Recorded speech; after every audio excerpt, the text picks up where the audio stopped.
Doctor Gita Gopinath का आप देखें, उनका जो लेख आया है उसके अनुसार 2025 में हमारी अर्थव्यवस्था उस लेवल पे पहुंचेगी जो कोरोना से पहले, जिसको गंभीर बताया गया, तो गंभीर से अत्यंत गंभीर हो गई। अब अत्यंत गंभीर से वापस गंभीर स्थिति में लाने में आपके कार्यकाल में दोबारा से गंभीर स्थिति में आ पाएगी कि नहीं आ पाएगी, इस पे आकलन चल रहे हैं।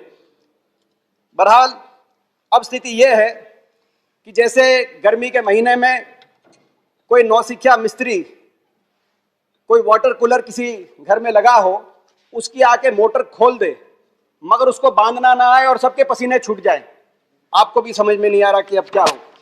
अब मैं टैक्सेशन पॉलिसीज पे आऊंगा। दो स्रोत तो होते हैं किसी भी वित्त मंत्री के पास, राजस्व और व्यय, रेवेन्यू और एक्सपेंडिचर। किससे पैसा लेंगे, किसको देंगे। गोस्वामी तुलसीदास जी ने रामायण के अंदर राम राज्य की जब कल्पना करी थी तो एक कुछ ऐसा लिख के गए थे जो आज भी हमारे लिए गाइडिंग प्रिंसिपल का काम कर सकते हैं। प्लीज बरसत हर्षत सब लखे, करसत लखे न कोय, तुलसी प्रजा सुभाग से भूप भानुसो होय। मतलब कि जब कर लेना हो किसी भी राजा को तो ऐसे लेना चाहिए जैसे सूर्य नदियों से लेता है, पता ना चले, और जब देना हो अपनी प्रजा को तो ऐसे बरसे कि सृष्टि हर्षोल्लास में समा जाए। मगर आपकी नीतियां इसके विपरीत हैं। जब लेना होता है तो ऐसे लेते हैं कि जेब पे ऐसी भारी चोट पड़ती है कि विश्व कीर्तिमान बन जाते हैं, जैसे आज डीजल, पेट्रोल, कुकिंग गैस के ऊपर, रसोई गैस के सिलेंडर के ऊपर दुनिया में सबसे ज्यादा कर आप ले रहे हैं। और जब देना होता है तो ऐसा देते हैं कि जैसे आपने कोरोना में 20 लाख करोड़ का पैकेज दिया कि आज तक उस पैकेज का क्या हुआ, किस घर में कितना पहुंचा, ये कोई जवाब नहीं, वो अदृश्य हो जाता है। आप बिल्कुल विपरीत दिशा में चल रहे हैं। जो 2014-15 में अर्थव्यवस्था में corporate tax to GDP ratio 3.4% थी, आज वो कलेक्शन घट के 2.3% आ गई। कॉर्पोरेट टैक्स बढ़ना चाहिए था आपके अनुसार, निवेश होना चाहिए था, मगर कॉर्पोरेट टैक्स की कलेक्शन डाउन आ गई। ऐसे इनकम टैक्स की कलेक्शन डाउन आ गई। और आप कहां से निकाल रहे हैं? गरीब आदमी पे, जिनकी संपत्ति बढ़ रही है उन पे कोई टैक्स नहीं।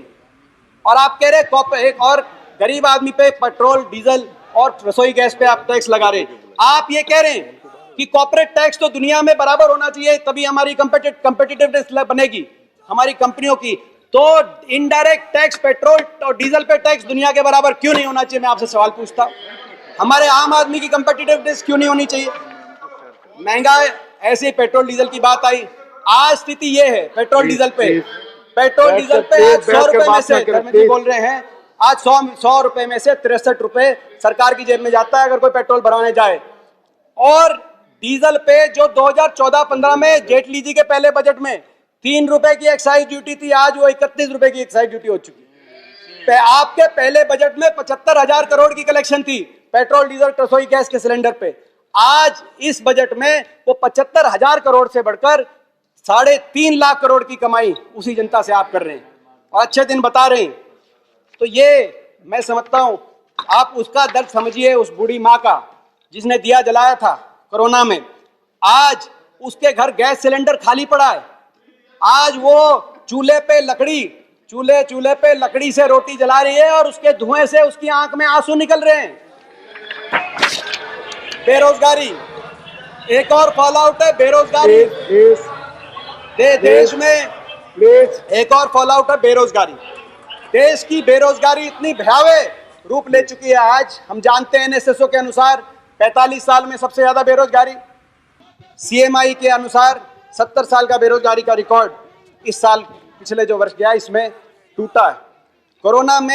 केवल कोरोना में 12 करोड़ लोग बेरोजगार हो गए। डिमोनेटाइजेशन में 50 लाख, अजीम प्रेमजी यूनिवर्सिटी का अनुसार था, उस समय 50 लाख लोग बेरोजगार हो गए। आपका 2 करोड़ रोजगार देने का वायदा था, यानी कि 7 साल में 14 करोड़ रोजगार मिलने चाहिए थे।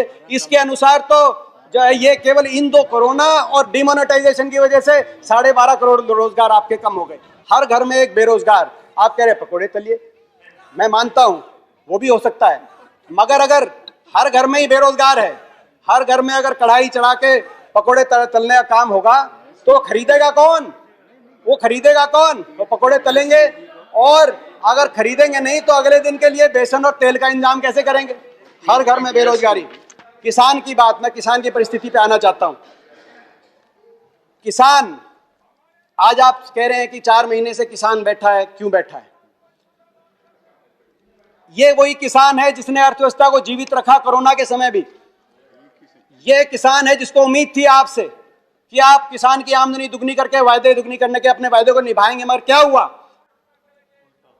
आपने इस बजट के अंदर किसान कृषि क्षेत्र का आवंटन 8.5% घटाने का काम किया जब ये आंदोलन चल रहा था।